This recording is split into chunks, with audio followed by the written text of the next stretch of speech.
बच्ची की महाभारत। नैना एक पढ़ी लिखी और सुलझे हुए विचारों वाली लड़की थी। उसकी शादी विशाल से हुई थी। ससुराल में उसके पति विशाल के अलावा उसकी सास ससुर भी उनके साथ ही रहा करते थे। नेहा की सोच जितनी सुलझी हुई और आज़ाद थी, उसकी सास रंजना उतनी ही पुराने ख्यालों और पिछड़ी सोच वाली महिला थी। जमाना चाहे जितना भी आगे बढ़ गया हो, वो आज भी पुराने तौर तरीकों को ही सही मानती थी। दोनों सास बहू की सोच में जमीन आसमान का अंतर होने के कारण उन दोनों की कभी भी पटती नहीं और दोनों एक दूसरे से कुछ उखड़ी उखड़ी सी रहती थी। शादी को कुछ दिन बीते तो नैना की तबीयत कुछ खराब सी रहने लगी। जल्दी नैना ने अपनी प्रेगनेंसी की खबर सुनाई, जिससे पूरे परिवार में खुशी की लहर दौड़ गई। देख बहू, वैसे तो मैं जानती हूँ कि तू बहुत हाई फाई पढ़ाई करके आई है और खुद को बहुत होशियार समझती है, लेकिन फिर भी मैं सास हूँ। मेरा फर्ज बनता है कि मैं तुझे सही गलत बताऊं। और आने वाला बच्चा सिर्फ तेरा तो होगा नहीं, हमारे खानदान का अंश होगा वो। इसलिए मैं तुझे कुछ बातें बता रही हूँ। अब से तुझे उन बातों का ख्याल रखना है। कौन सी बात है मम्मी जी? पहली बात तो यह है कि तुझे अब सुबह उठकर रोज की तरह चाय नहीं पीनी। सुबह उठकर सबसे पहले कोई सफ़ेद चीज़ खानी है। ये क्या बात हुई मम्मी जी? और उससे क्या होगा? कर देना वही अनाड़ियों वाली बात।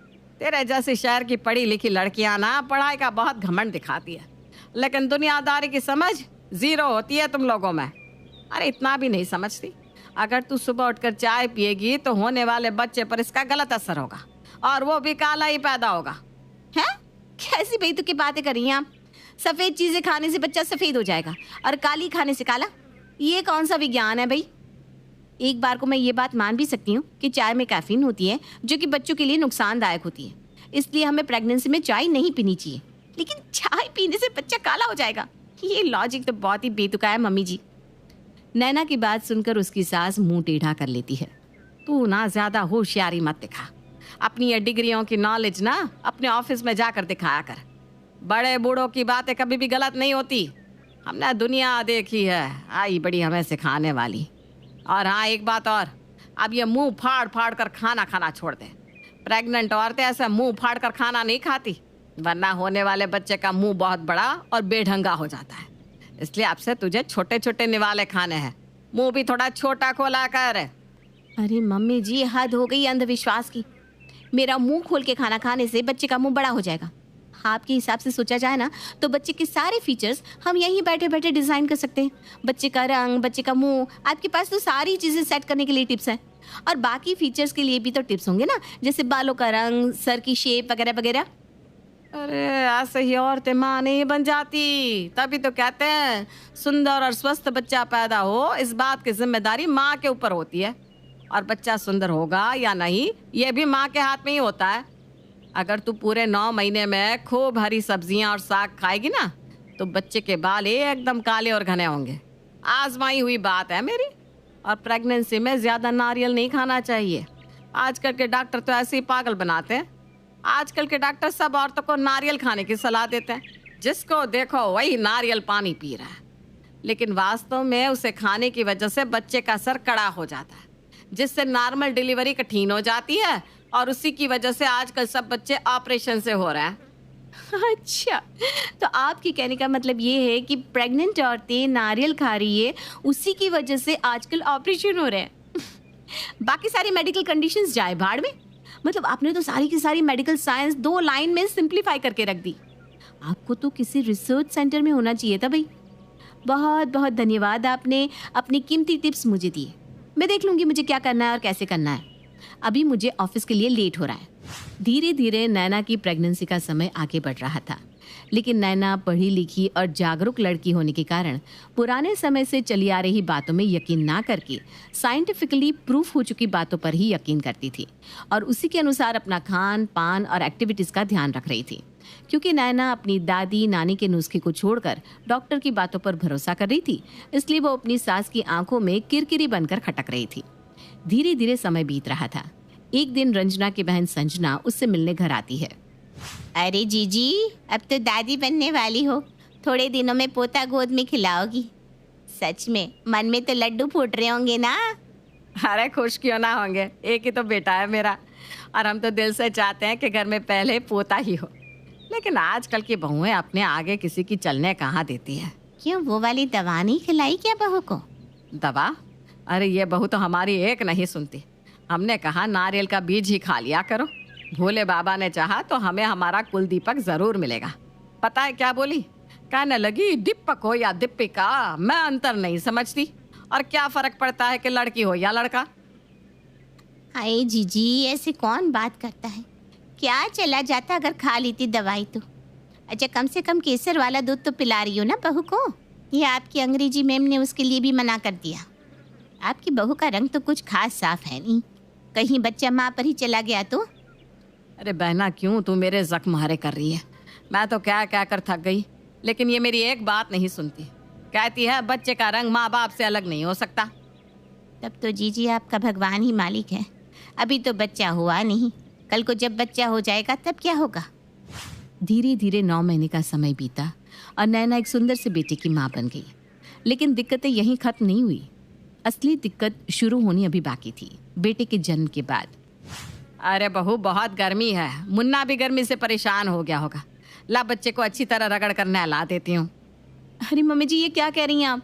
जब तक बच्चे की नाल नहीं गिरती हमें बेबी को रगड़कर बिल्कुल नहीं नहलाना है। बस गुनगुने पानी से इसका बदन पोंछना है, क्योंकि डॉक्टर ने कहा है कि नाल पानी में भीगनी नहीं चाहिए। अरे बकने दिन डॉक्टरों को। अब बच्चे भी डॉक्टर से पूछ कर पालेंगे क्या? हमने बच्चे नहीं जने क्या? तीसरे दिन से ही दिन में 4 बार मालिश और खूब पानी में रगड़ रगड़ कर नहलाया है। देख ले, दोनों बच्चे हट्टे कट्टे हैं मेरे। बता क्या घिस गया इनका? मम्मी जी, खाने को तो लोग आज भी गुटखा तंबाकू खा रहे हैं, और बहुत से लोग ऐसे भी हैं जिन्हें सालों तक कुछ नहीं हुआ। लेकिन इसका मतलब ये तो नहीं ना कि सबको तंबाकू खाना शुरू कर देना चाहिए। डॉक्टर का फर्ज है कि सही और गलत में अंतर बताए। नाल का पानी में भीगने से इन्फेक्शन का खतरा होता है, इसलिए एक बार बेबी के नाल सूख जाए फिर उसे नहलाना है, वो भी बहुत नजाकत से, रगड़ रगड़ कर नहीं। और दिन में 4-4 बार मालिश क्यों करनी है? जैसे तू रोज नहला रही है बेचारे बच्चे को। अरे उसे गर्मी नहीं लग रही होगी क्या? आई बड़ी ज्ञान बांटने वाली। मम्मी जी, आप बेबी की टेंशन मत लीजिए। मैं डॉक्टर के लगातार टच में हूँ, इसलिए जैसा डॉक्टर बताएगा मैं वैसा करती रहूंगी।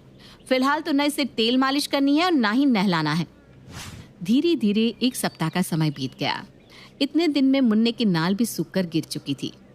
ये ले बहू, मैंने सरसों का तेल पकाकर ठंडा कर दिया है। अब यही तेल बच्चे को लगाना है। मम्मी जी, मैंने मालिश के लिए जैतून का तेल मंगवा लिया है, और उसकी स्किन ना सेंसिटिव है। सरसों का तेल सूट नहीं करता सभी बच्चों को।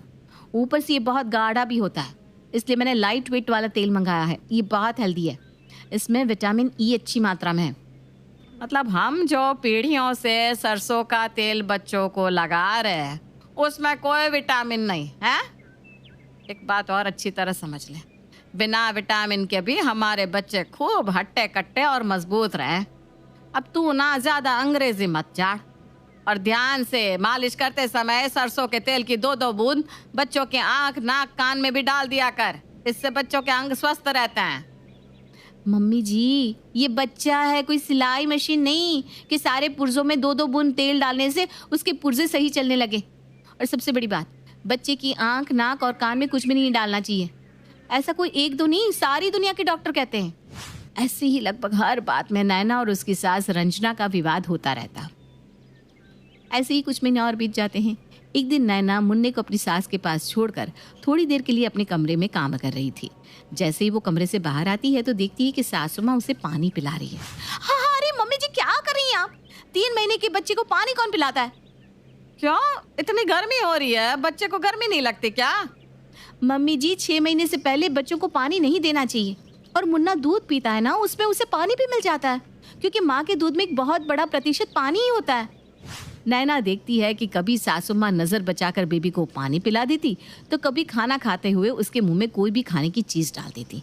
यहाँ तक कि एक बार तो उसने उन्हें अपने 7 महीने के बच्चे के मुंह में मूंगफली खिलाते हुए देखा, तो उसने बच्चे को उनके पास न छोड़ने की कसम खा ली। अब नैना ज्यादातर समय बच्चे को अपने पास ही रखती, क्योंकि वो जानती थी जैसे ही वो बच्चे को अपनी सासू माँ रंजना के पास छोड़ेगी, वो जरूर कुछ न कुछ अपनी मनमानी करेगी। कुछ दिन तक तो रंजना चुपचाप सब कुछ देखती रहती है, लेकिन फिर धीरे धीरे उसे समझ में आने लगता है कि बहू नैना जानबूझकर उसे मुन्ने से दूर रख रही है। अरे रंजना, आजकल तो पोते के साथ बड़े मजे की कट रही होगी। घर में एक छोटा बच्चा आ जाए ना तो जैसे सबको एक खिलौना मिल जाता है। न दिन समझ में आता है न रात। सही कहा ना? अरे नहीं बहना, अब वो बात नहीं रही। आजकल की बहुएं तो अपने बच्चों पर दादा दादी की परछाई भी नहीं पड़ने देती। वो जमाना गया जब दादा दादी पोते पोती पर अपना हक और अधिकार दिखाया करते थे। आजकल तो बच्चे को गोद में लेने से पहले ही बहू से परमिशन लेनी पड़ती है। बहू के परमिशन के बिना तो आप बच्चे को हाथ भी नहीं लगा सकते, और गलती से अगर हाथ लगा दिया ना तो समझिए घर में कलेश होना तय है। अरे बहन, कैसी बात कर रही हो? अभी इतना भी कलयुग नहीं आया कि अपने ही पोते पोतियों को गोद में उठाने से पहले बेटे बहू की परमिशन लेनी पड़े। और अगर सच में तेरी बहू ऐसी है तो मैं तो यही कहूँगी, भगवान ऐसी बहू किसी दुश्मन को भी ना दे। रंजना ने अपनी पड़ोस की सहेली के सामने अपना दुख तो रो दिया था, लेकिन उसे ये नहीं पता था कि अब उसके दुख के चर्चे पूरे मोहल्ले में आम होने वाले हैं। कहने का मतलब यह है कि रंजना की पड़ोसन ने रंजना और उसकी बहू के बीच की सारी बातें पूरे मोहल्ले में फैला दी थी। और बातों के पैर होते हैं ये तो आप लोग भी जानते होंगे। कुछ ही दिनों में ये बात मोहल्ले पड़ोस से होते हुए रिश्तेदारी में पहुंच गई थी। एक दिन नैना और रंजना किसी शादी में शामिल होने के लिए गए थे। वहाँ नैना को एक परिचित काकी मिल जाती हैं। अरे नैना, मैंने सुना है कि तुम सास बहू की अनबन चल रही है और बात यहाँ तक पहुँच गई है कि तुम अपने बच्चे को उन्हें हाथ भी नहीं लगाने देती। अरे काकी, ऐसी तो कोई बात नहीं है। आपको ऐसा किसने कह दिया? और हम सास बहू तो बड़े आराम से एक ही घर में रह रहे हैं, हमारी अनबन क्यों होने लगी भला? हाँ, तुम चाहे 100 पर्दे डाल लो, लेकिन पूरी रिश्तेदारी में ये बात सबको पता है कि तेरी और तेरी सास की बनती नहीं है। अरे क्या जबरदस्ती है? मैंने कहा ना हमारी कोई अनबन नहीं है। अच्छा, तो फिर ये मुन्ने को गोद में टांग कर क्यों खाना खा रही है? इसे अपनी सास को थमाकर आराम से खाना खा ले। लगता है ये सारा बवाल मुन्ना की वजह से शुरू हुआ है। मुझे पूरा यकीन है कि मम्मी जी ने ही किसी न किसी से ये बात कही है कि मैं उन्हें मुन्ने को लेने नहीं देती। लेकिन मैं भी क्या करूं भगवान, अगर मैं मुन्ने को मम्मी जी के पास छोड़ूंगी तो वो फिर से वही सब शुरू कर देंगे। अरे नैना, खाना खाओ ना, क्या सोच में पड़ गई हो? विशाल, अभी अभी काकी मिली थी, कह रही थी कि हम सास बहू के बीच में कुछ अनबन चल रही है, जबकि तुम अच्छी तरह जानते हो कि अनबन जैसी कोई बात नहीं है। बात बस इतनी सी है कि मेरी और मम्मी जी की सोच में अंतर है, और मैंने उन्हें कभी मुन्ना लेने से मना नहीं किया। बस मैं मुन्ना के ज्यादातर काम खुद ही करना पसंद करती हूँ। देखो नैना, तुम्हारे मन में जो भी डाउट है तुम साफ साफ मम्मी को बता दो कि वो उन चीजों का ध्यान रखे बस, और फिर आराम से मुन्ना को उसके पास छोड़कर कुछ देर आराम कर लिया करो। आखिर परेशान तो तुम भी हो ही जाती हो ना 24 घंटे अकेले बच्चे को संभालते हुए। शायद तुम ठीक कह रहे हो। ठीक है, मैं कल ही मम्मी जी से बात कर लेती हूँ। अगले दिन, मम्मी जी लीजिए, आप मुन्ना की मालिश कर दीजिए, मैं तब तक आराम से नहा कर आती हूँ। बहू की बात सुनकर सास रंजना बहुत खुश हो जाती है और खुशी खुशी पोते की मालिश करने लगती है। थोड़ी देर बाद, मम्मी जी आप मुन्ना को खाना खिलाकर सुला देना, मैं ज़रा अपनी सहेली से मिलकर आती हूँ। अपने 1 साल के बेटे को सास के पास छोड़कर नैना अपनी सहेली से मिलने चली जाती है। खाने का समय हो गया है, बहू ने कहा था मुन्ना को खाना खिलाने के लिए। रंजना एक कटोरी में दाल चावल लेकर मुन्ना के पास जाती है, लेकिन मुन्ना मुंह के पास खाना जाते ही हाथ मारकर चम्मच को गिरा देता है। कुछ ही देर में रंजना बिल्कुल परेशान हो गई थी। अरे अब मुन्ना तो कुछ खा ही नहीं रहा, अब क्या करूं? अच्छा, बॉटल में दूध पिला देती हूँ। रंजना बॉटल से दूध पिलाने की कोशिश करती है, लेकिन मुन्ना दूध भी मुंह नहीं लगाता।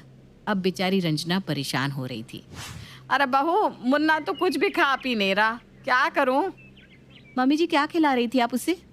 तू दाल चावल बना कर गई थी ना, वही खिला रही थी। अरे वो दाल चावल कहाँ खाता है मम्मी जी, उसके लिए आप खिचड़ी बना लीजिए और उसे बिल्कुल अच्छे से मैश करके ही खिलाइएगा। अच्छा ठीक है, बना देती हूँ। बहू के बताया अनुसार रंजना मुन्ना के लिए खिचड़ी बनाती है और जैसे ही उसे खिलाने लगती है मुन्ना जोर जोर से रोने लगता है। अरे आप क्या चाहिए इसे? रंजना खाना लेकर उसके पास आने लगी तो वो उठकर वहां से भागने लगा। आधी कटोरी खिचड़ी खिलाने में रंजना ने पूरे घर के कम से कम 10 चक्कर लगा लिए थे और इतने में वो थक कर चूर हो गई थी। चलो, खाना तो खा लिया इसने, अब बस ये सो जाए। रंजना ने जितना सोचा था ये सब उतना भी आसान नहीं था। खाना खाने के बाद मुन्ना और भी एक्टिव हो गया था। वो बार बार दौड़ते हुए जाता और उसके हाथ में जो भी सामान आता उसे खींच कर गिरा देता। मुन्ना के पीछे दौड़ते दौड़ते रंजना की थकान से हालत खराब हो रही थी। बड़ी मशक्कतों के बाद रंजना ने मुन्ना को गोद में लेकर टहल टहल कर उसे सुलाया। चलो सो गया, अब मैं आराम से अपना काम कर सकती हूँ। रंजना जैसे ही मुन्ना को बेड पर लिटाती है वो फिर से जोर जोर से रोने लगता है। मुन्ने की रोने की आवाज़ सुनकर अब तो रंजना की आंखों के आगे सितारे नाचने लगे थे। वो फिर से बहू को फ़ोन लगाती है। अरे बहू कब तक लौट कर आएगी बेटा? क्यों, क्या हुआ मम्मी जी, कोई दिक्कत है क्या? नहीं बेटा, दिक्कत क्या होनी है, वो तुम बस मैं ऐसे ही पूछ रही थी कि कब तक आएगी। मैं बस आधे घंटे में पहुंचने वाली हूँ। अच्छा बेटा, कोई दिक्कत नहीं, तो रुक ले, हाँ, एक आध घंटा और। नहीं नहीं, आपने इतनी देर मुन्ना को संभाल लिया वही बहुत है, मैं बस अभी आती हूँ। फ़ोन रखने के बाद, हे भगवान, तेरा लाख लाख शुक्रिया है, तूने बहू को सद्बुद्धि दी और वो जल्दी लौट आएगी। अगर मुझे आज इसको शाम तक संभालना पड़ जाता तो मैं तो पागल ही हो जाती। बहू के घर आने के बाद अब तो आपको कोई शिकायत नहीं है ना मम्मी जी कि मैं आपको मुन्ना के साथ समय बिताने नहीं देती? मेरी ही गलती है, मैं थोड़ा ज़्यादा ही ओवर प्रोटेक्टिव हो गई थी मुन्ना के लिए, लेकिन मुझे समझ में आ गया है कि मैं गलत थी। अब तो आप ही इसको संभालिए। मैं सोच रही हूँ अगर आप खुशी खुशी मुन्ना को रखने के लिए तैयार है तो मैं क्यों अपना करियर दांव पर लगाऊं?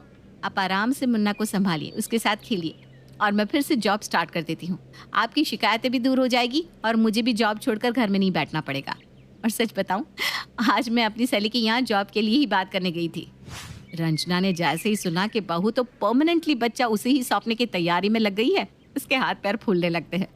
लेकिन ये सारा झमेला शुरू भी तो उसी की वजह से हुआ था, इसलिए वो बेचारी कुछ भी कह पाने की स्थिति में नहीं थी। अगले दिन शाम को 7 बजे, मम्मी जी मैं और विशाल मूवी देखने जा रहे हैं, थोड़ा लेट हो जाएगा, मुन्ने को आप देख लेंगी ना? हाँ हाँ बेटा, क्यों नहीं। नैना और विशाल तो मूवी के लिए निकल जाते हैं। पीछे से रंजना की फिर से वही हालत। मुन्ना को संभालते, खाना खिलाते, सुलाते सुलाते उसकी हालत बिल्कुल पस्त हो चुकी थी। इसी तरह नैना और विशाल अपने बेटे को ज़्यादातर माँ के पास ही दे दिया करते थे। साथ में बहू नैना ये भी बताकर जाती कि कितने बजे मुन्ना की मालिश होगी, कितने बजे उसे खाना खिलाना है। इतना ही नहीं, मुन्ना को क्या खिलाना है ये भी नैना फ़ोन करके थोड़ी थोड़ी देर में बताती रहती। इसी तरह कुछ दिन बीत जाते हैं। एक दिन नैना खुश होकर अपनी सास के पास आती है। मम्मी जी कल मुझे इंटरव्यू के लिए जाना है, बस आप आशीर्वाद दीजिए कि मुझे ये नौकरी मिल जाए। देख बहू, मुझे ये पता है कि मैंने ही सबसे कहा था कि बहू मुझ पर यकीन नहीं करती, इसलिए मुन्ने को मुझे नहीं देती। लेकिन अब मुझे समझ में आ गया है बहू कि आजकल के बच्चे हमारे ज़माने के तौर तरीकों के साथ पल भी नहीं सकते। और बेटा सच सच बता, क्या खाकर तूने इस शैतान को पैदा किया है? मजाल है जो एक भी काम ये हमारे हिसाब से कर ले। अरे बिल्कुल नाक को चने चबा देता है। और बेटा अब इस बूढ़ी हड्डियों में ना ताकत नहीं बची, इसलिए मुझसे तो तू हाथ ही जुड़वा ले, मैं तेरे बच्चे की सेवा नहीं कर पाऊंगी। अगर तेरे एक बच्चे जैसे मेरे 2 हुए होते ना तो मैं तो पक्का पागल ही हो गई होती।